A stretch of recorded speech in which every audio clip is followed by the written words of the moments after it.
to let everybody else know, I was like, hey, he was just wanted to talk on the Zoom and I guess record it. But I was like, hey, would you mind going live? So this wasn't like Yeah. I just kind of threw it on him to go live. So I can't let you go out like that. So yeah, if you could let the people know just how you approach the producer community, I think that will help people understand. Yeah, so I think to kind of start it all off, ironically, I want to interview you, but I'll introduce myself. It's fine. Oh, for Nah, sure. man. Nah, man. It's fine. So, cool. So I started back when the pandemic started. So like March 2020. It really blends together for me since I was in college and like online classes. Anyways, my job didn't want me back. They were like, hey, like, don't like, dude, stay away from us, please. And so I was like, hey, mom and dad, like I have the perfect reason to not do anything and like get a job. So we're like, okay, yeah, you can stay in the house and whatever. And so I got super, super bored. And so I always wanted to be a producer and like sell beats online. Like, I thought that was the coolest thing ever. And I always went through like spurts of where it was like 2 weeks I'd go really hard and I'd be like, dude, this shit doesn't work. Like, no way. After 2 weeks, I'd be like, nah, fuck that. Not going to work. And so I locked in. I was just like, so like a little bit by myself. I used to weigh like 300 pounds. So I lost a lot of weight between my senior year of high school and my freshman year of college. And I was like, during that process, you take progress photos and it's something you look back and you track your progress and it keeps you accountable too. And it's always something like nice to have kind of on the days you're not motivated, like, oh, look how far I've came. And so I was like, if I want to stay accountable with this, I was like, I'll make YouTube videos about my process. And so, plus two, like nobody else was doing it at the time. There was a lot of interviews. Like there's guys like you or like DJ Payne. One would have interviews of like really successful people, like talking from their throne is what I say. And consistency matters so much, but like, dude, every day when you're getting like 10 views on type beats, it's like the last thing you want to hear is like, maybe tomorrow. Right. And so I was like, I want to look into like more different ways to sell your beats and I was essentially like a guinea pig. And then after about 6 months, I'd cross paths with Robin Wesley. And for anybody who doesn't know, he makes what I call baby making beats. So you can truly sell any beat online because this guy makes a living from like 70s, 90s old school R&B beats, which blows my mind. Oh, wow. And so he had a company called Urban Masterclass. So then when I graduated college in May, I became the head of social media and just kind of content creator for our new brand we called Heat, of just essentially teaching producers how to sell beats online. And that's just kind of, I've been really big into marketing, like video content, video production. And so that's kind of been my gist is I kind of stopped producing just because I realized, one, it wasn't my strength. Like even after all the videos I watched from you, it's just, I was like, this isn't my thing. I was like videos, cameras. I was like, it's more my thing. The marketing side of things, like I like it more. Like that's my strength. And so over time I was like, hey, like, although I myself am not personally doing all this production, I'm still working for Robin, who does it fucking every day and sells beats every day. And, I kind of like let the community decide for me. Like, if you're not doing good content on YouTube, people will let you know, and you're not going to make it. And so kind of how I deal with almost that imposter syndrome that some people probably find themselves in is like every comment I get, every video I get, it's all positive. It's all like, dude, like what you're saying. And I mean, some guy literally took my advice about making TikTok content and got 1 million views this past week. And he gets like 400 views normally. And so I was like, this is my thing. And so I was going back to watch your different videos because I see the clips on TikTok. They're like the beginning of the funnel. Yeah. Then I went to YouTube and checked the long form. You had an interview with, somebody who was talking about Google ads and all this. And I'm like, you're showing people the real thing. Yeah, Luke Reprez. Yeah, he's a homie. Oh, Luke Reprez. Okay, I know that name. Yeah. Yeah, he's the homie. He does like Google ads to sell beats. That's really interesting to like learn that side of marketing. Right. Shout out to my baby girl. I just want to acknowledge her. Nicole Nix, the beautiful Nicole Nix. So if you ever see me pause all my work, it's because I'm addressing my baby girl. I love her. All good, man. So yeah, that's what I respect about your angles, because we can either make the art, we could sell the art, but without selling the art, we can't make the art. So like people forget there's two sides to the system. What do you think is more important? Selling or making it? Dude, it's tough because it's almost like, not like chicken or the egg, but it's always like, I hear a lot of people say like, okay, like I'd make my music for free if it was like the last thing I could do. But it's like, man, if somebody handed you a check for fucking $40,000 and said, "Hey, take the next year off," you'd be like, "Okay, cool, yeah, no, that's fine." So it's tough because you constantly chase yourself to where a lot of people are working full time jobs, students, kids. Sometimes it's all three, and so it's really difficult because in order to market it, you need to make it. But it's kind of like you can't just market hot garbage either. Like no matter how good you market, it doesn't matter. Like sometimes quality matters, but dude, with the stuff like you've been doing fucking since like 2009 and just how much it's progressed, it's kind of like the threshold for what I would say bad beats. It's kind of hard to like produce for 6 months and have something that at least your friend wouldn't be like, that's terrible. Right. Like with Splice and everything, I mean, don't get me wrong. Like, there's like, if you know music theory, like you can be amazing and you can tell. But like nowadays, for like 6 months with all the internet resources, it's kind of like you can make passable quality, what I would say. That might be a hot topic for some. Ah, no. No.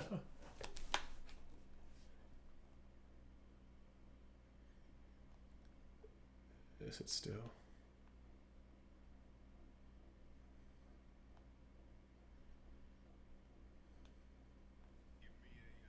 Emoji that represents your mood right now in the chat. We're about to get into it. And shout out, if you could send a shout out and some love to the Konings, I would love you for that. Thank you. Let's do it. This again, I don't know what happened on my end. He's probably like, dang. Okay, I don't know. We back? Something just blew up. It just blew up and just the screen just went off. Okay. I was like, you were going in and then I just disappeared off. Okay, dang. Okay, that's called pattern interrupt, ladies and gentlemen. I'm looking at your chat though. My dad always said quality over quantity. I would say, was it? That was in your book I read yesterday. You kind of got to the point. I think this is kind of like the main gist of where quantity and quality go is like you have to do something enough times to get your reps in to where you can do it less and be really good at it. I don't know if that was the best phrasing of that. Yeah, because I mean, think about it. We have limited time, 24 hours in a day. Yeah. Is that what you mean? Like we take less. That too, but like so like making videos, right? Like it's something that you've probably gotten really good at for so long. So after you've done it, in your case, 10 goddamn bazillion times, sorry for cursing, I don't know if I could do that on the channel or not, 10 gazillion times, the process of you being to do that can be so much more fast and efficient. And it's still really high quality stuff. Oh, thank you. You see what I mean? Yeah. Oh my God. Yeah. No, I swear I didn't plan that. The screen just blew up on me. It just blew up. Wait, okay, so I titled mine a little more controversial, which is online versus industry producers. What do you think industry producers could do better to like better mesh with do you see it as a chasm between online and industry, or do you see it as all one thing? I would say it's definitely different. I mean, I don't really look that much into the industry, but I've heard this recently with, it was a guy talking about like professional athletes versus content creators in the sense of like the top 1% of athletes are the one making all the money. And I don't know if that's true for the industry, but I feel like a lot of people in the industry, it's like the top 1% do make a lot of that money. I could be wrong, but I feel like when you look at content creators, right, even though you might not make it to the NBA, you could make a TikTok about basketball tips and tricks. You can have your own course and you can make millions off of that just by being a content creator, and like the top like 20% of content creators. So I feel like with it kind of applies to online too, is like you can be part of like that 20% but still get a really large chunk of change without being in the 1% of the industry. No, just to give you backup, I used to be really close with this NBA family. His name was Richard Hamilton out of Coatesville, PA. And in his career, he made like $100 million through the NBA, but he still would do summer camps. Is that Detroit Pistons?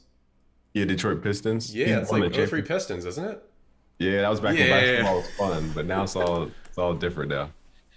And I was really like I was there behind the scenes with his family a lot. Mm-hmm. And all I'm saying is he would have summer camps where they would he would host basically what anybody else could do is throw summer camp to teach people basketball. It's just he had the celebrity factor to it. Yeah. And now my cousin does athletic camps and different things. So he's making the same exact money as a celebrity. You know what I mean? Yeah, it's I think just the internet's kind of changed that too. It's just like you can be in like with TikTok, man. It's crazy. Right. With Yeah, what you great. can do. Now, which one do you like focus on? I see you the most on TikTok. I know you put stuff up on YouTube. I just don't check YouTube. The YouTube, I just go to homepage and whatever pops up is what I watch. Yeah. Yeah, so that's kind of what I figured out. So with our struggle, like just to tell you like a little bit more about our channel is what we noticed is like there's guys like you and all these YouTubers doing more like production style stuff, what gets all the views. And I always figured like, okay, like we're giving out good content of like how to monetize that. So I figured like that would get even more views, wouldn't it? Because like people want to have money. I was like, that's a pretty popular thing. And so it's kind of always, we've just kind of noticed like it's always been low for us. And so that's kind of been the biggest struggle. So I've been using TikTok to just do that top of funnel like discovery to get people interested. And then people will kind of find them way onto the YouTube channel. So, I mean, I think TikTok. Sorry. No, go ahead. You want to have a fun. This is going to be fun. Okay. I'm going to take the stance as the industry producer. And then if you could answer the objections as the online producer, just so people can really see that they can make a lot of success. You don't have to be this industry producer. Yeah. Would that be fun for you? Hell yeah, let's do it, man. All right. So I'm going to position a situation.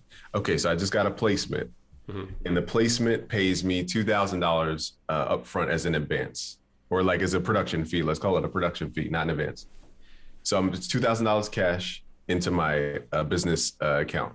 Now I have a co-producer who asks for 50%. So now I get 1,000, they get 1,000. But we don't get placements every single day. So how would you answer that as the online perspective? So with the online perspective, I would say if you're getting like, it's very rare that you're going to have somebody approach you for like a $2,000 exclusive. Like I gotta be upfront about that. Like there's not that many artists who are just going to come out of the neck and be like, hey man, $2,000 for that beat? Hell yeah, let's do it. You're really not going to see that. So if you're making $2,000 and you're doing that like that's the thing. Like if you reach that level, you probably establish consistency with just leasing beats. So it's a lot more consistent in my mind. You know what I mean? Like you can land that placement once with $2,000, but if you're getting $2,000 a month in beat leases, odds are you're building something up and you have more consistency around your name to where you're going to keep on having that large revenue come in. Right. I love it. This is going to be fun because I have so many thoughts because a lot of industry folks come to me and they're trying to figure out how to do the online thing, which is fine.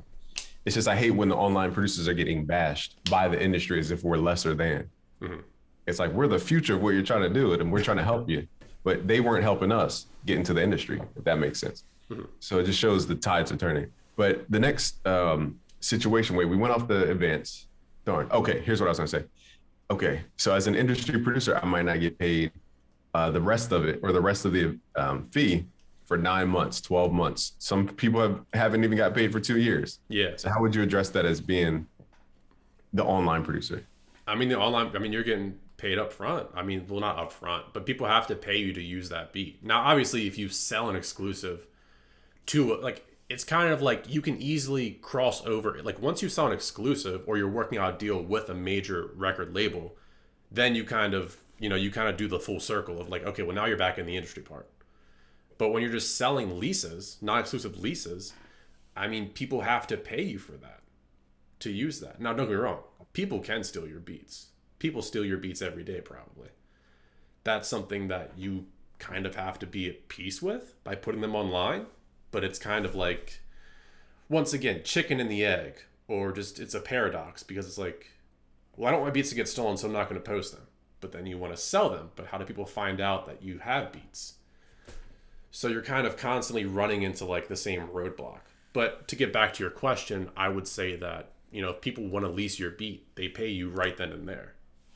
Ooh, bars. Yeah, I'm glad you're exposing the back end because people don't, they have this one way of thinking about everything. It's how you identify is how you get money. If I identify as a producer, I identify as a producer. I'm going to be that. If I identify as a sound designer, I'm going to be that in somebody else's system. So my next situation is going to be, exclusive versus, because they call them catalog, or not catalog buyouts, but they call it a buyout in the industry. But in other terms, we call that exclusive. Yeah. So exclusive versus non-exclusive. Let's say a producer is online, but they only want to sell exclusives. Is there a balance? Like, what do you think has more priority? So I would say, once again, it can kind of get sticky because I'm sure it's happened before, people selling beats online if you're big enough, to where you sell the exclusive to somebody, but some kid from Minnesota like content ID'd it. So it's just kind of like, it's kind of tough. It's the same thing with samples. Like, a lot of people, I know I was watching the T Minus live stream where he's like, if you're putting the samples out on YouTube, like, don't fucking send it to me. Like, it's going to run into so many issues with the industry placements. So I would say once again, it kind of gets a little grayed there. And it's difficult to, sometimes you will have an issue, sometimes you won't have an issue. It's like super dependent on the scenario. So I would say, like, if you're a lot bigger and more established, I'd be more careful with selling exclusives. But when you're just somebody who doesn't really have that big of a following, like, selling exclusive probably isn't going to cause that big of a deal for you. Right. You brought up actually a nuanced problem somebody in our Discord just brought up. He said, basically, in short, because he wrote a whole 17 paragraph essay. Uh-huh. So I'm trying to remember. I forget your username, so forgive me. But basically, oh no. No, I thought you were talking about me for a second. No, never mind. No. He had a loop from either Cymatics, I think it was, and then he said he put it up on YouTube, and the content ID struck it down because somebody already claimed it. So my understanding is that whoever owns the copyright may actually own the copyright, but somebody else can go online, register it into the content ID system, and say that they own it, regardless of if they own the copyright or not. Yeah, that's kind of always been the biggest issue that I've seen, like with using loops or samples. And then that kind of goes more towards sync too, because I have friends who are in sync and they're just like, yeah, like, I don't even think about that. Like, no, like, everything I do is all myself, because the last thing I want to do is, my one buddy got paid like $4,000 from Taco Bell. He's like, the last thing I need is an issue with that from that. It's like, yeah. So that's the biggest issue that you're going to run into with this is the content ID, people stealing your stuff. Now, of course, if people steal your stuff and it blows up, like, then you go to a music attorney and, like, you get that shit figured out, like, legally. But there's not a lot of stuff that you're going to do when you upload a beat from the Cymatics loop kit and somebody else content ID'd it who has 12 subs. It's like, what? 12 subs? Yeah. I mean, it's just like, but that's what you're going to run into is, like, people who content ID that stuff are going to be like, oh, I need to content ID that for my Airbit and get 53 cents. It's just like ruining it for everybody else. Yeah. So let me ask about teams, because I'll say in the industry, I'm taking a screenshot, by the way. In the industry, they really rely on their managers, their attorneys, and different things to move it. So they tell us, like, for example, you might see a lot of tutorials where they're like, I have nothing on my mastering chain. Mm-hmm. And it's like, that's because they send it off to the mixing engineer who sends it off to the mastering engineer. There's a team involved. So how do you approach the aspect of team as an online approach? It's tough. So I think I want to clarify this too and say, like, industry expertise is not my thing. So nobody attack me for the industry.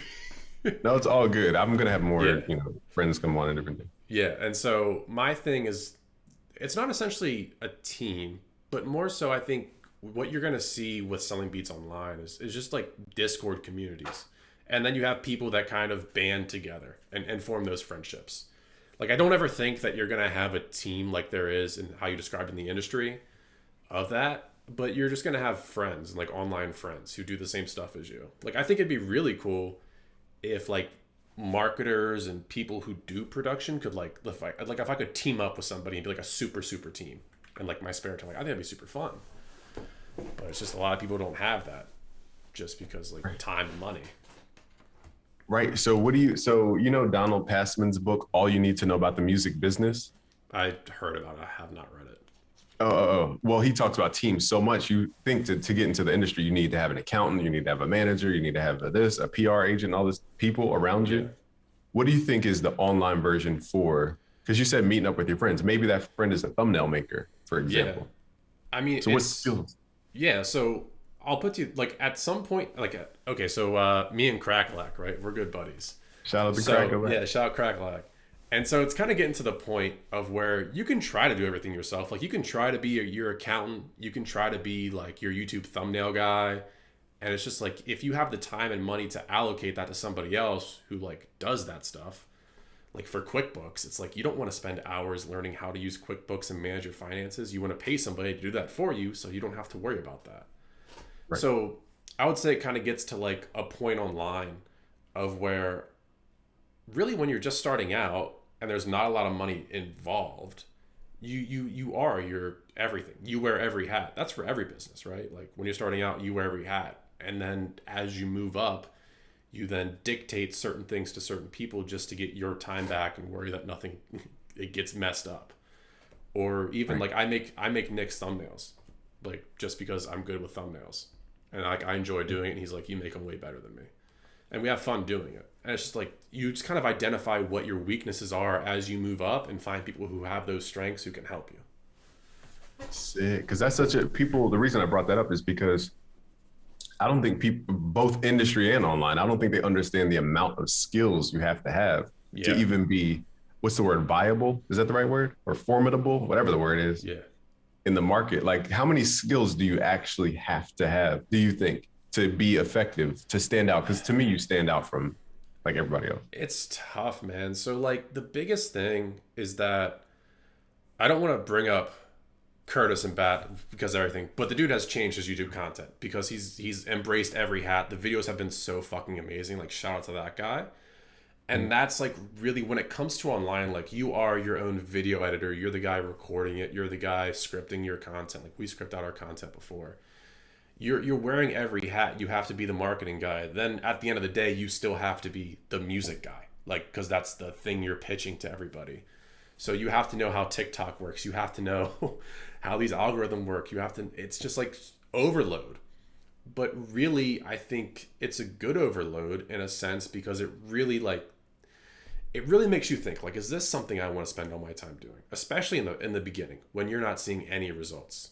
Like when you're like 10,000 hours away from YouTube monetization.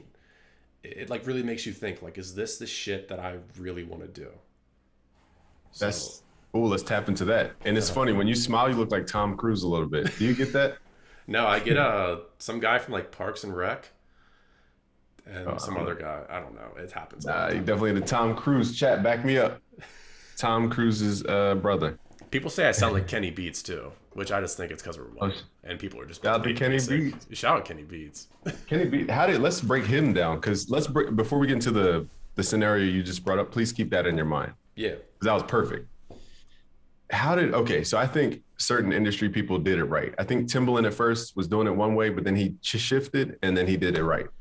I think Kenny Beats did it perfectly, almost scarily perfectly, yeah, as far as being an industry and then transplanting his way into the online. yeah. So what do you think? I mean, I know this is an aside, but what do you think what is that thing that they did right? So I think I was actually going to make a video about how Kenny Beats like took over Twitch and even like Illmind too. He did pretty well. Illmind, shout out to Illmind, my fault. Yeah. Just And watching. so with those guys, I would say they adapted the culture of what it is. Like they were very self-aware. Like Kenny Beats Discord, like he really like figured out like, okay, this is how people talk first off. Like this is how we interact. Like he understood like the Twitch chat lingo of like banning people for fun pretty much. And like I think he just learned the culture of what it was. Like when you go on Twitch and you live stream, especially at that level, like you have people trolling you. Like even Mike Dean got in on it at one point in time for a good bit. And it's just like you just learn the culture and learn that it's a little bit different. But it's different in like a fun, good way of like this is how the internet operates. Like don't take yourself too serious. Like have a business behind it 100%, but understand that like it's the internet. This shit comes and goes every second. And Right. so I think Kenny just nailed it too because then he learned to do. It's awesome because he has the platform to team up with whoever the hell he wants and give away whatever the hell he wants for contests. So that boom right there makes your community so much more valuable.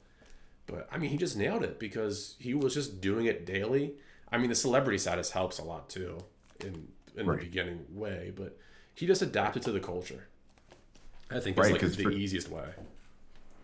No, you're right. And shout out to Kenny Beats because he started with what was it called, the Cave or Yeah, the cave. the Cave, and it was a YouTube series where he would be vlogging his sessions with different people. Like Ben Staples was a key one. Tizo Touchdown. You know, I'm forgetting Yeah, all the other artists. there's a lot of people. And yeah, and he leveraged a lot of those real relationships because he's very charismatic. Yeah. He's a good, friendly person. Hmm. He's fun to be around. So he was showing that on camera, and that YouTube energy. I'm wondering what pulled him to Twitch. Here's a behind the scenes thing, and then we can get into your scenario. Okay. Is that what was I gonna say? Oh, here's what I just learned about the Twitch affiliate and partner thing. They are locked. They're basically locked to Twitch. So when you see people who hop onto Twitch, they can't then put the same content on YouTube. They have to wait 24 hours. It's in the contract.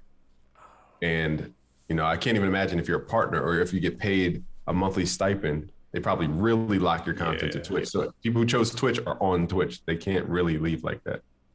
It's hard to leave. Yeah, I just found that out trying to be an affiliate with them. I just found out it's too restrictive. But we're streaming to Twitch, but I'm not an affiliate. I don't get paid for Twitch. Yeah. So, but my fault. I know that was a random aside. no, that's What was a that good scenario thing. you had? It was dope.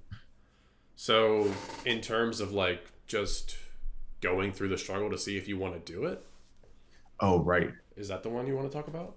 Yeah, like that period where people are putting out stuff and they don't see the results that they want, so they just stop.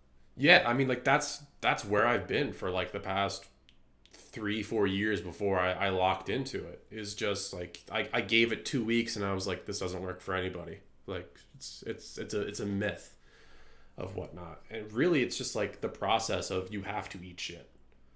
And I think one, it makes you forever grateful of like what you can do. Like it's insane to me. Like I can make a TikTok right now and get like 1,000 views just like that, and it's kind of, I mean, it doesn't mean that much to me anymore because it happens so much. And also TikTok, like views and likes are kind of, it's very top of funnel, so people don't take a lot of action either. But I say that to say like it gets to a point of where that high that you once chased just wears off because there's another thing you want, and you kind of pass to the next level. But at first, I think it's great how the algorithms work.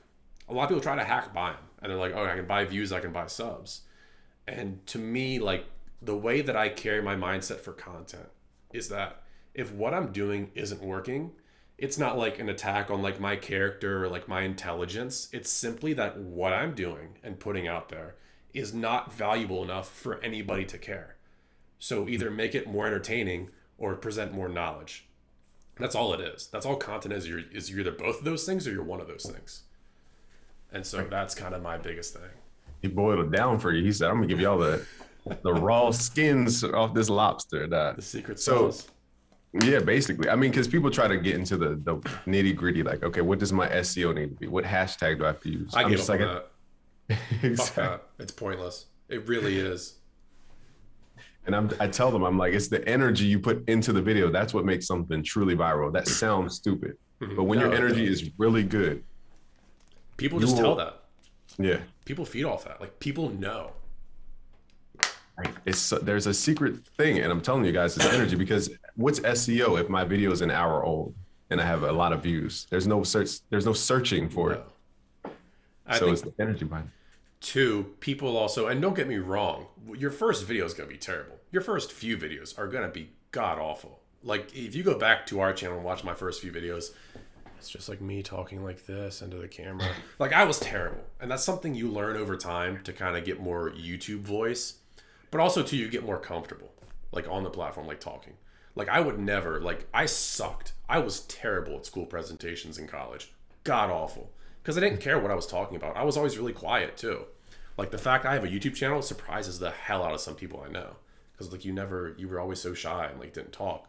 But it's something I like doing now, which I'll happily talk about till like the fucking sun goes down tonight. Right. Are you East Coast time or you where are you Yeah, at? I'm East Coast. What about you? I want to say I'm outside of Philadelphia, East Coast time. Okay, yeah, I grew up in Gettysburg. Gettysburg with the Yeah. war. Did you see any ghosts? Or That hear was a about any big ghosts? that was a big thing. I never believed it. They weren't getting my money. The Oh, ghost okay. tours. Yeah, the Ghost's Castle, the souls from the world. What was it? Civil War? Yeah. I never Maybe. I don't know. I never really got that much into it. Kind of it scares me a little bit, but then sometimes it's like, this doesn't seem real. But also I don't want to jinx it to get haunted. Right. Kids see So ghosts sometimes.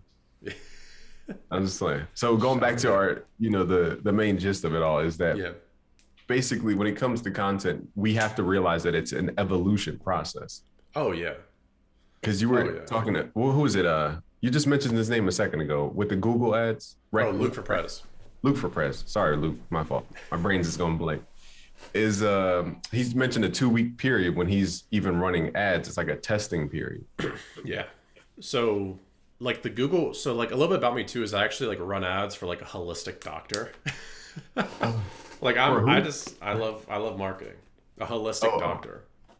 So not even oh, like okay. related to like production or anything. I see. And so yeah, it's the same thing. Like people want to set up an ad and be like, okay, like either first day it's profitable or it's not. It's like no, like the algorithm, like you tell it what to do and it'll work on doing that. Now sometimes your website may suck, your product may suck.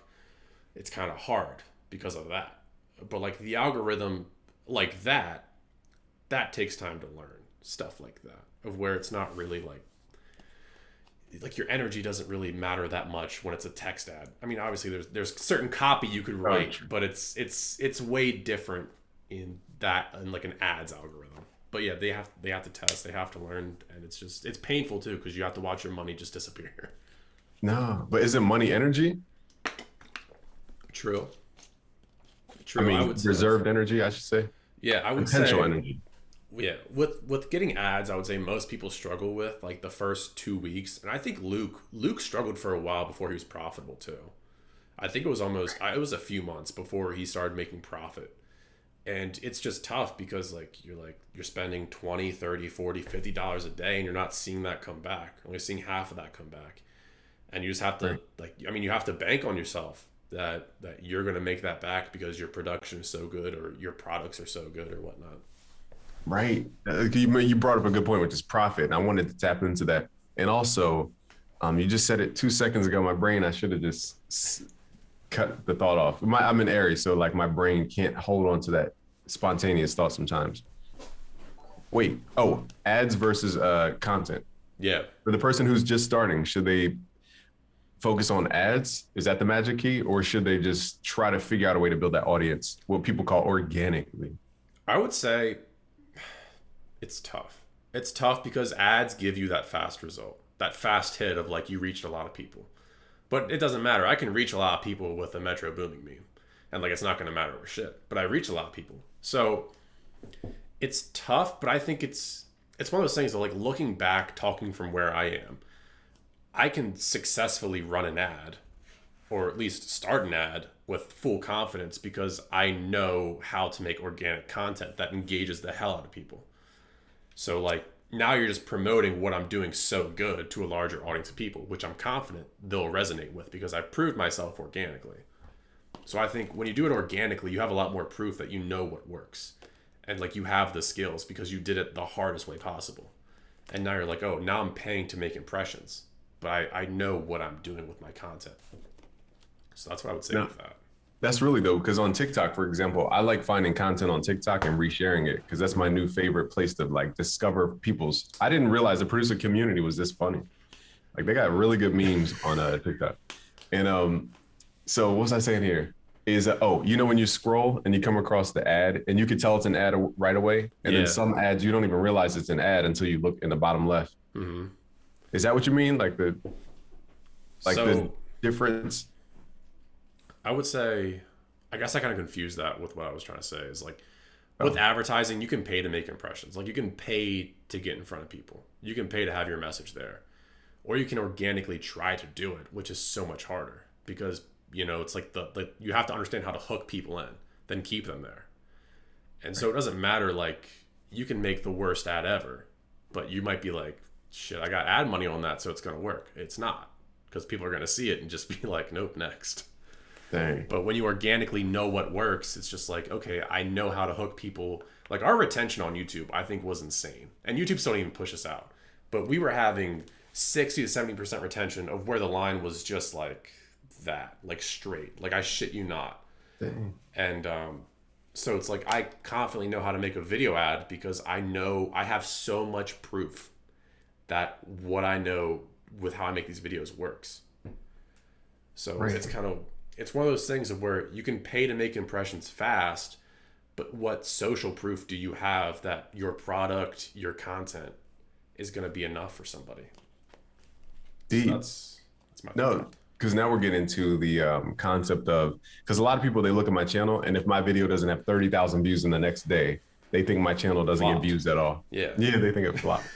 So let's maybe open their awareness to evergreen content, or like search based, or just long tail content with a lot of watch time, because that's what drives the whole catalog of stuff. Yeah. Let's tap into that, because that's a common mistake people don't know. So I guess maybe explain more so I like know exactly where you're going. Basically, I'm saying how there's an illusion where if they think I'm falling off if I don't get 30,000 views in one video, but they don't know tools like what is it called, TubeBuddy. Yeah. Because I was on, you'll see, I guess if you watch the replay, I had TubeBuddy loaded, and I went to your channel, and it shows like other stats Yeah. right on the screen wherever you Yeah. go to somebody else's channel. But the average person can't see the whole, like they can't see how many monthly views we get, for example. So they may see I only get 3,000 views on a video, but they don't see the channel getting 1.5 million views in a month. They think we fell off because this one video didn't hit 30,000. Yeah. So how do you teach people about the illusions or the misconceptions?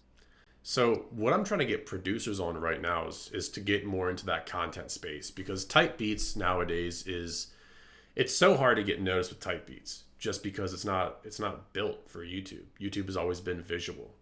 Like you can make like obviously you can make tutorials and do a lot with SEO stuff. And but with type beats it's so hard. It's not saturated. It's just there's a lot of competition of people doing the same exact thing. Like there's no way for you to stand out because the title and thumbnail like you can't do that much because it's a type beat. And so with YouTube, it's what hey, yo Crackalack in there. Crackalax in the chat. Yeah, me and him talk about it all the time. We talk about this shit for hours. Oh. Is so like you have videos that are just based for search engine, of where it's like plain cut and dry simple thing that you know over time people are gonna have the same exact question, like probably like how to make 808s hit harder. Like I guarantee you that has to be like a top video for you. Like like you probably have the top 10 videos for the past like 6 years because it's always the same question people are having. So that's SEO based. And then you have something that might be more of a like what people would call like a home run of where you try to like you find a really good content piece and you try to exaggerate it and try to think broad. So when you first publish it, your original audience might not be with it fully, but YouTube is just like there's some times where you'll just have a video that's just like that and then 6 months later it's like that. And it's like how or why. And so you kind of have to find a healthy balance of trying to make those home run videos and also just make videos that aren't search engine because you have to understand like people are like, oh, the algorithm. Hey, dummy, the algorithm is me and you on the homepage of YouTube. So like you have to understand that the YouTube homepage, you're competing with everybody's interests. Like if you like open up your YouTube homepage right now, another tab, it's going to be 7 other things that you are highly interested in or passionate about. 7. Let me see what's on I think mine. it should be like 8 videos total, right? Mm-hmm. So it's gonna be things. Oh, sorry. I thought you were asking me for real. You want to see? Yeah. Okay, it's me and you Yeah. as the top one. Then it's the WAR. I'm not going to mention it because I don't want it to trigger. Then it's how turban was made in 5 minutes. Yeet. Then we got a poll. Yeah. Oh, one loyal friend is worth 10,000 relatives. Then we got some CNN stuff. Grand Theft Auto 6. Patrice O'Neal. I see what you're saying. Yeah. Okay. I see what you mean. Like the algorithm is gonna. You have to think about like your homepage is just everything that you've been interested in the past 2 weeks. So like when you post a video, you're competing with everybody's main interest in their life right now. So you have to understand, like you have to try to stick out there and like really appeal to like a human sense. And that's kind of how I like started taking my titles and thumbnails. And also there's a channel called Film Booth out there. He does like more generic YouTube content. Producers would never watch it, probably, because it's more content based. But you have to understand that like you need to make videos for humans. and not like SEO, because it turns into like this weird amalgamation of words that you're like, oh, these are keywords. It's like, it's not a sentence. Like that grammatically is not a sentence that makes sense to somebody. I'm just thinking about a beat somebody put up like the other day in the beat battle. It was like this person, that person, this artist, this genre, this thing, type beat, featuring this. It was like 85 keywords in the title.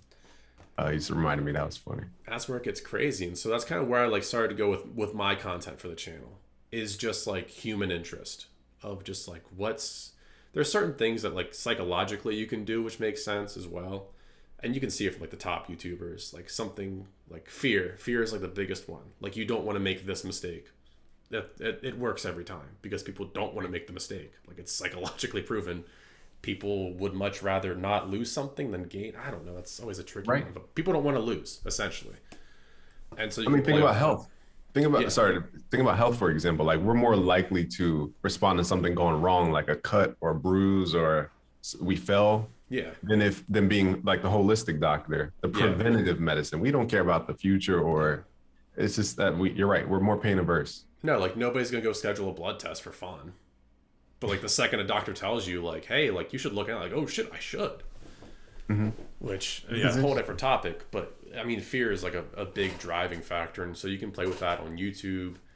And it's like psychologically like that. You kind of have to tap in. You have to manipulate people too, which I think is another one we should talk about, is you can stretch your title and thumbnail, but you have to still deliver on the premise of your content.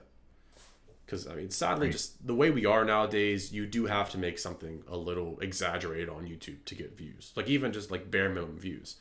But it's like, are you actually delivering on your promise that you made with that video? And people will easily tell you. Yeah, because think about it. I mean, makeup technically is an exaggeration of natural beauty. It's accentuating the things that we like naturally. For your woman, for example, in the movies, if we're watching Lord of the Rings and they're going through the forest, the grass is not that green. The saturation is way up. It's like almost all the way up on the greens, and it looks super lime green for everything. So we do have to exaggerate. Even, I'm trying to think, what's a candy that you ate recently? Let's do Three Musketeers. I haven't had it recently, but it was my go-to when I was 300 pounds. Three Musketeers. That's so specific. I haven't had a Three Musketeers bar in so long. Chat. When's the last time you guys had a Three Musketeers bar? He's got to put a poll in there. We got to do the poll. Is it 1 year within the last? Wait, let me go to YouTube real quick. My bad. No, you're good. That is such a random bar. I forgot I like that candy. Do they even sell it anymore? Who owns it? Yeah. I don't know. I feel like the same company owns every candy. Mars bars.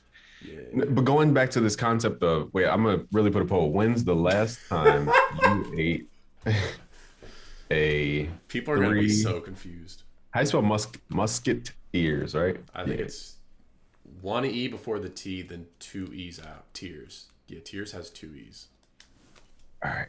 I'm gonna put less than 1 month, greater, or equal to. No, I'm just gonna put 1 month because this is gonna take forever. I don't know the right signs. We're gonna see live. Boom. Brought up by Ryan himself. Three Musketeers. It just caught me off guard because that's such a candy that I forgot about. That's why I'm so hyped. Might get one today just because you brought it up. My fault. Okay, I know I just was random. What zodiac are you? I'm curious. Virgo. Virgo for music. I know so many Virgos in music. Must be a thing. I haven't looked that. My girlfriend's big into it. I'm really not. I haven't looked that much. I just know my sign. But other than that, I'm clueless. Nah, geez, hey, it's something with it. There's so many of y'all. And shout out to Jeremy. He sent 199 through. He says vibes. Hell yeah. Sweet. I didn't even realize that. Forgive me, Jeremy. So let's go back to the people who do get frustrated, because that period of time, it's like, how do you know how to? I learned this from the Jewish community. They actually have a measurement for when they measure failure. Oh, Crackalac's here. What's up? He said, let's go, fellas. My bad. I missed all these chats. How did that happen? Oh, I was on the wrong screen. Okay. They called him lacking. They called me lacking, right? So how do you measure failure? Like, how do you know when do you tell somebody to give up? That's a good one. So I would never say give up. I guess that's a little harsh. So I would say I think a really good example is people who have like booked a consultation call with me for like content, because that's kind of been my shtick. That's what I've been really good at recently. And so it's not essentially give up. I think Gary Vee talked about this too. It's just change what you're doing. Like there's never going to be a number where I tell you after 26 videos and you haven't popped off more than 755 views, new idea. It's just at a point in time you kind of have to be realistic with yourself that if you've been doing the same kind of angle of content or piece of content and it's not working for you, you kind of have to understand look like really reflect on it like truthfully and be like, is this me or is this the content? And every time it's gonna be your content. Like somebody booked a call with me recently and he was doing like duets of where he had like a DJ equipment set up and he put like an acapella over his beat for like 10 seconds, then he would say like, okay, your turn. And it was getting like 400 views every video. And so I was like, okay, to me that's not working.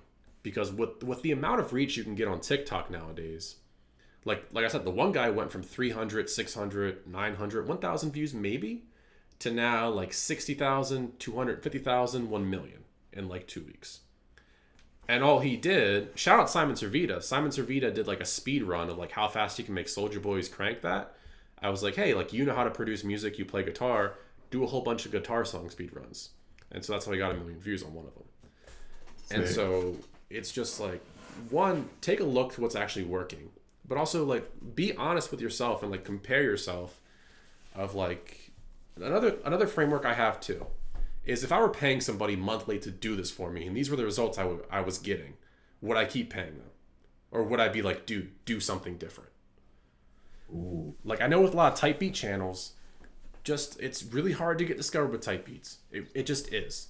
Nowadays, like content is your best friend to drive top of funnel, and then people will find your beats and be like, oh, this guy's an awesome producer with your content. But right. Like with a lot of type beat producers, they've been doing it for like 6-8 months and they get like 300 views a month. And it's just kind of always like 1 month, maybe, then the next month down, then it's like flatlined. It's like if you were paying somebody $500 a month to be your YouTube marketer, and you just gave them your beats and you said, hey, get me sales, market this. And they showed you that, like, you'd probably be like, dude, what the hell? Like, do something different. This is not working. Like when you have that framework of like paying somebody to do that for you. So that's another one I give out. That's deep because no, you reminded me of, it's a different mindset. And it's 50-50, by the way, when people, the last time they ate Three Musketeers, they said, some have said within a month, the rest said that's greater than a month. It was 50-50. 50-50 right down the line. And so going back to it, which is, you were talking about, separating ourselves, being our own manager, like looking at ourselves as if we are a separate entity, like the mind controlling the body, as opposed to just being one thing. Mm-hmm. For example, I used to tell people, if you want to actually produce some more stuff and be more productive, go into your studio as if you have to pay for studio time or pay your actual studio rate to yourself.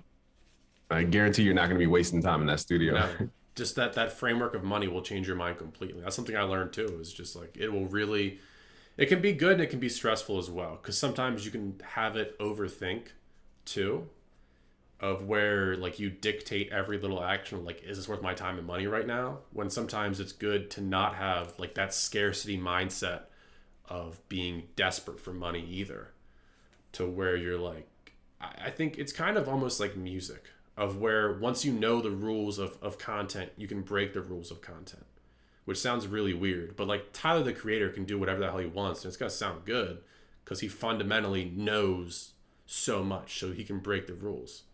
So it's kind of like content too. Like you can quickly break the rules with like good instinct, I would say, or like good judgment of why you're going to do that.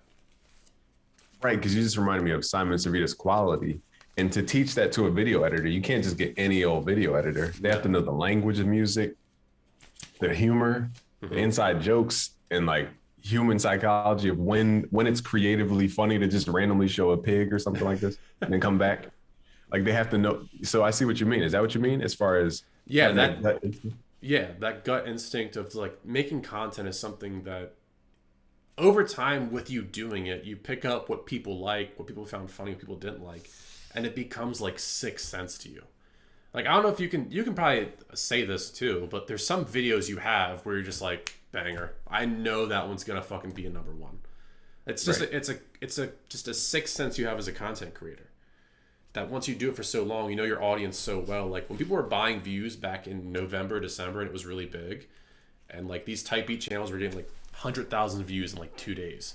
I was like, that video is gonna be a piece of cake banger because it's so interesting to my audience, and it's so interesting to me too. But I was like, that video is gonna be beautifully, beautifully large, and it was. It got like 15,000 views, which was huge for us.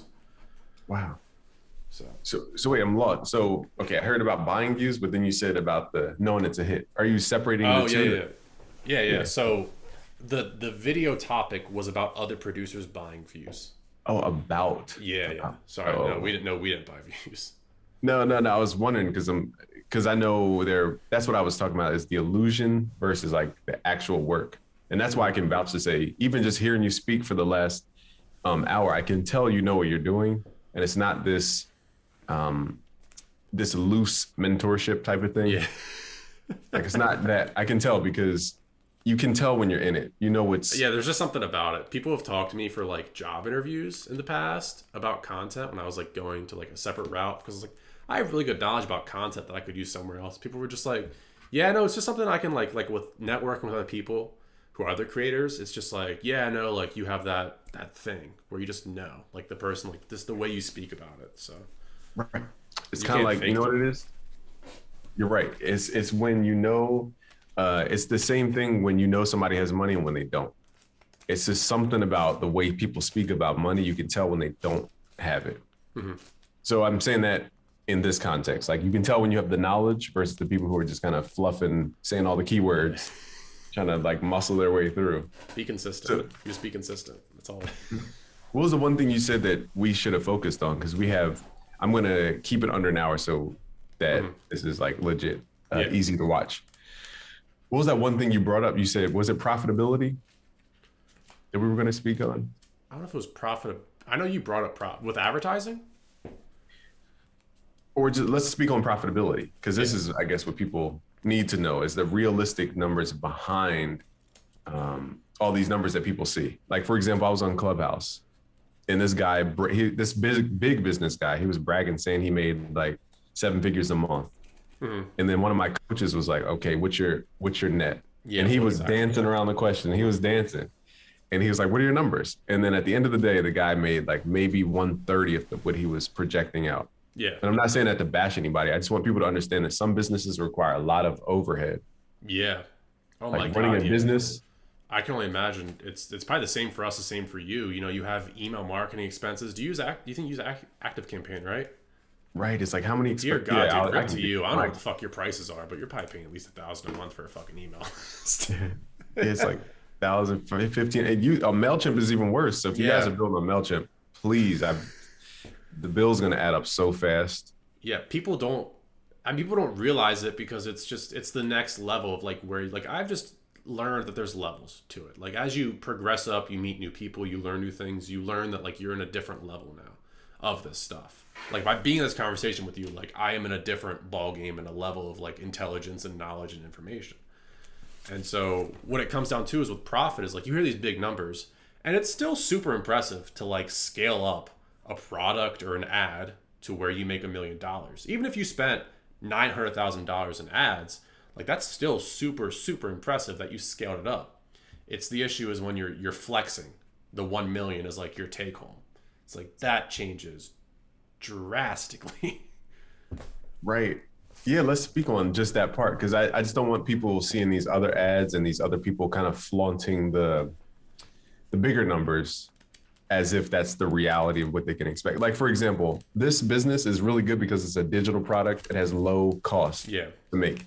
Whereas if you were running like a beauty brand or, drop shipping, they say you're going to make $1 million in a month. You don't realize you're going to be spending 700,000 or 970,000. Yeah. And just for these other type of businesses. Yeah. That's like the beautiful thing about selling beats. And if you want to get into sample packs is you really have no overhead costs other than like the store to set up, email marketing, probably some advertisements. But like, I mean, you do put in a lot of time and it's hard to measure that time too, which is kind of a bad part about it because then it talks like, okay, like how much should I sell a beat for? Well, I spent 3 hours making it. I bought FL Studio. I bought these plugins. So it should be worth $76.50.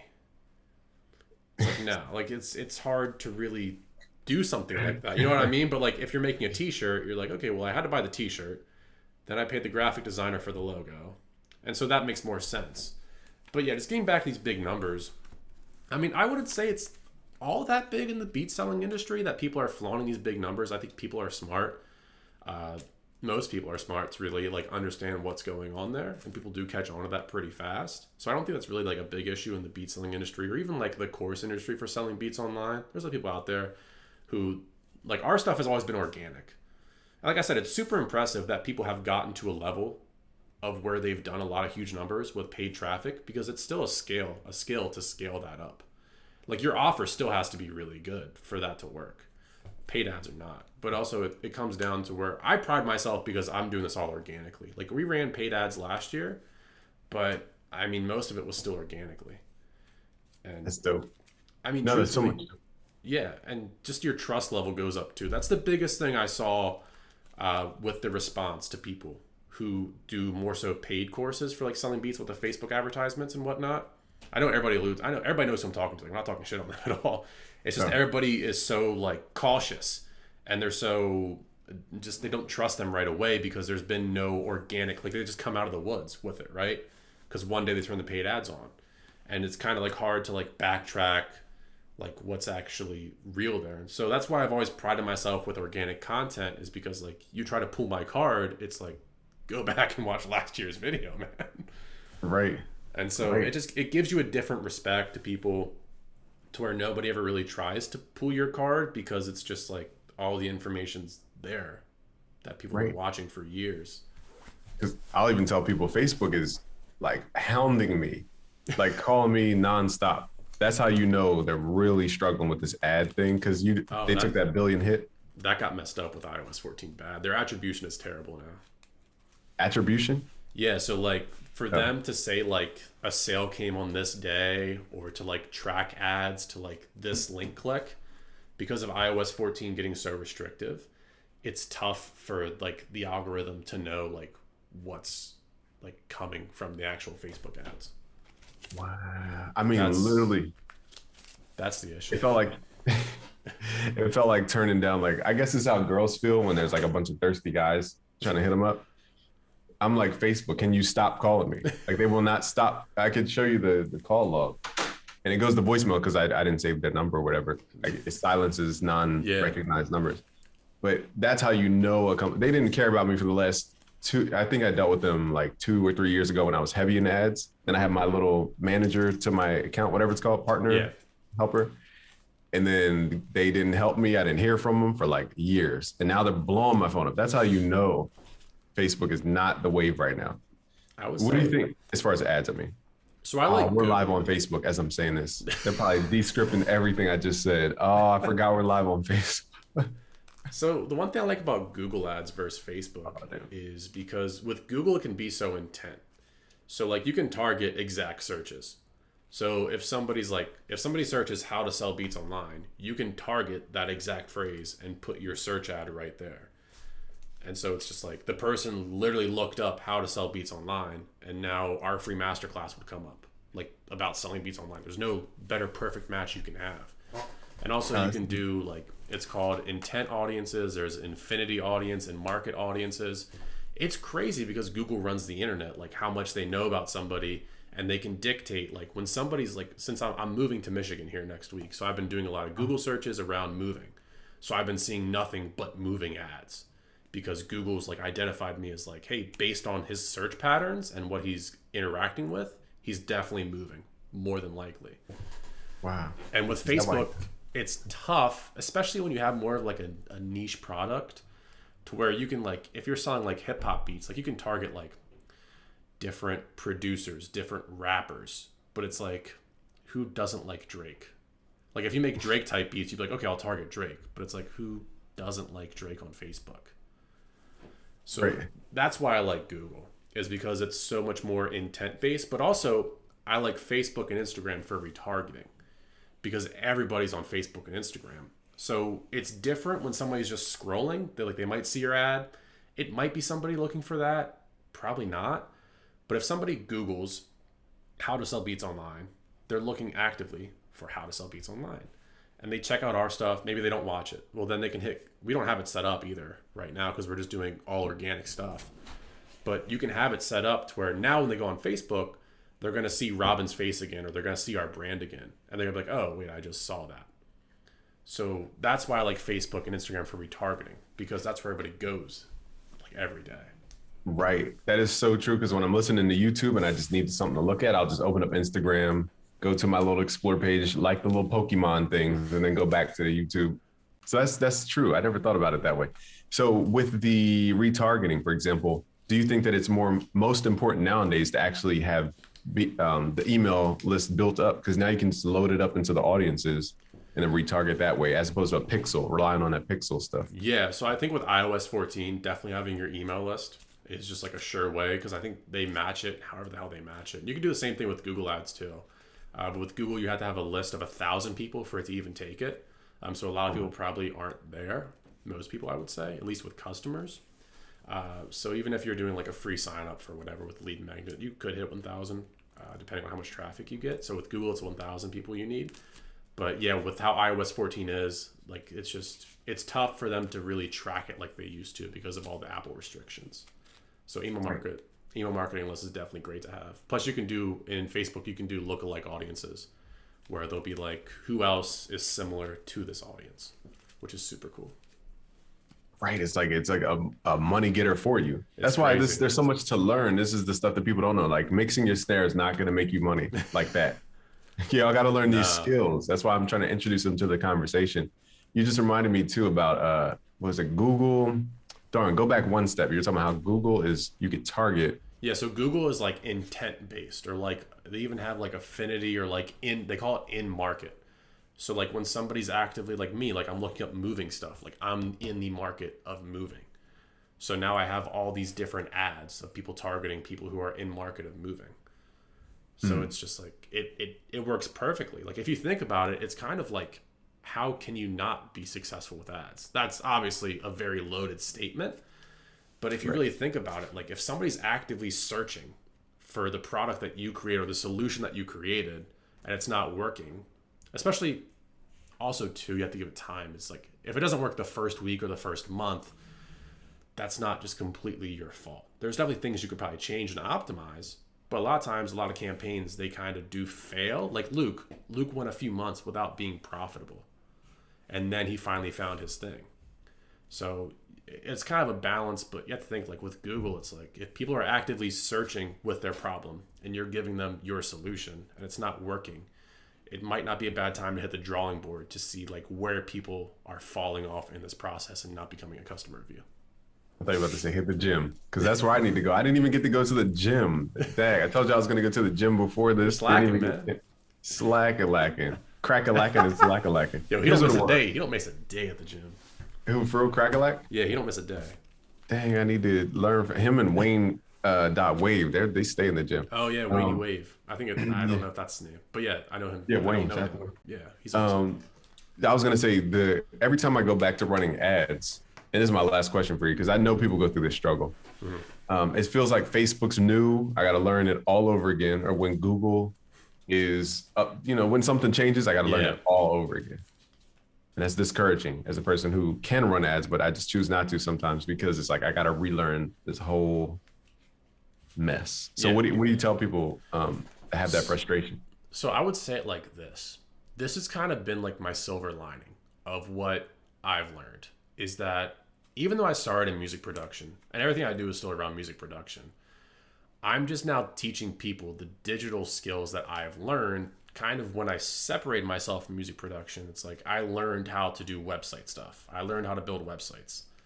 And so like Crack Guitar Loops, if you remember, I was actually the guy who made the website for that. And so it's a skill that like if you learn it, you have to understand that maybe your production doesn't work out like mine did. Like it just wasn't me. Production wasn't my thing, but marketing was my thing, and it is my thing. I'm still working on it. I'm not the best at it. I'll say that 100%. But you have to understand that's then a skill that once you learn it, because it's hard, other people also don't want to learn it. So now, okay, maybe your beats aren't selling, but you learned a lot about Google Ads. Maybe it's because your beats just weren't that good. but you learned a lot about Google Ads.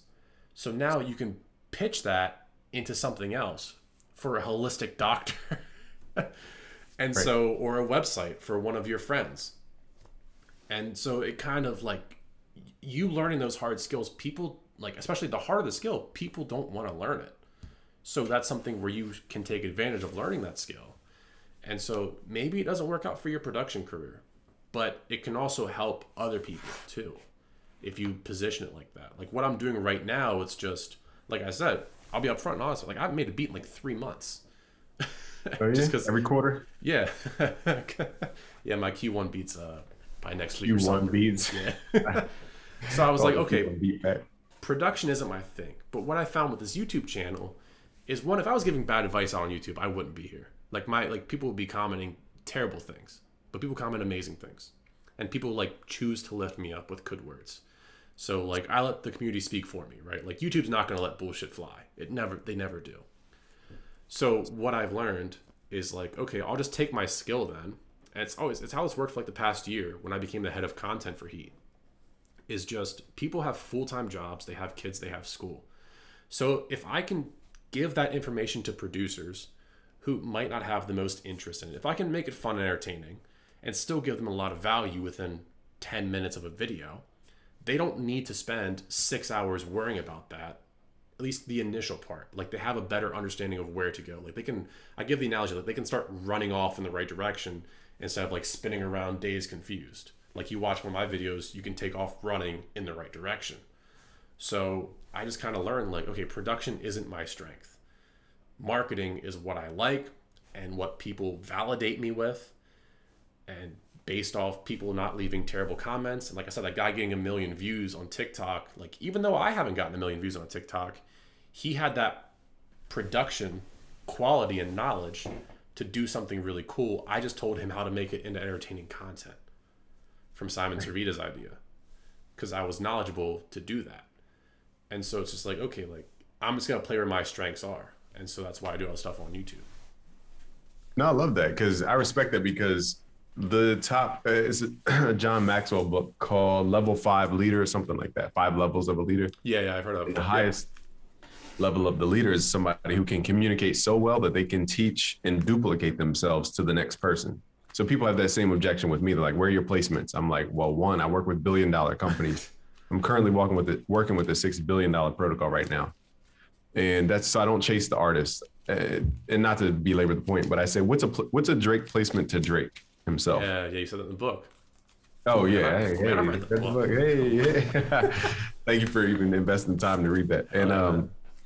And what was I going to say? Oh, and the people that I've trained go on to put their time into making beats every day. And they work with the top artists like Drake, Kanye West, Polo G, Post Malone, Trippie Redd, J. Cole, on and on and on. So it's like your focus is, what I'm trying to say is the difference between where you focus your time. Because if we made beats all day, me and you, even me, I don't make, it's like, what would I'd be wasting time if I was just making beats all day long for my business. Mm-hmm. So I can respect what you're saying is that even though you make beats every quarter, it's because your knowledge is able to go into somebody else and they use their 24 hours of focus to focus on just beat making or just whatever the thing is. Perfect. Yeah, that's exactly it. Like their strength is their production. Their weakness is they don't know shit about marketing.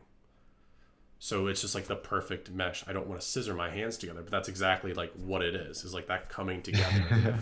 And I mean, that's just all it is, right? Like we talked about, like if your strength isn't accounting and you blow up and you start making a lot of money, you're going to pay somebody who loves accounting and is really good at it because it's going to be a waste of your time to try and learn that. Right. My accounting firm said they were going to try and teach me QuickBooks. I said, thank you, ma'am. I appreciate you for trying. Nah, but we will wrap here, man. That was a good conversation. I just respect your energy. Awesome. And just, I know hearing your voice now and hearing you in context, I can understand the levels of awareness that you had to grow into to even be in a position that you're in. And there's going to be a ton of growth coming soon. I can't wait. It, man. Appreciate it. Thank you. Man. There it is. Ryan from Heat, as he says. So shout out to Ryan. Right. We'll catch up with you. I just got to end this so that it's not super long. Yeah, all good, man. All right. I'll catch you soon enough. Peace out. Peace out, buddy.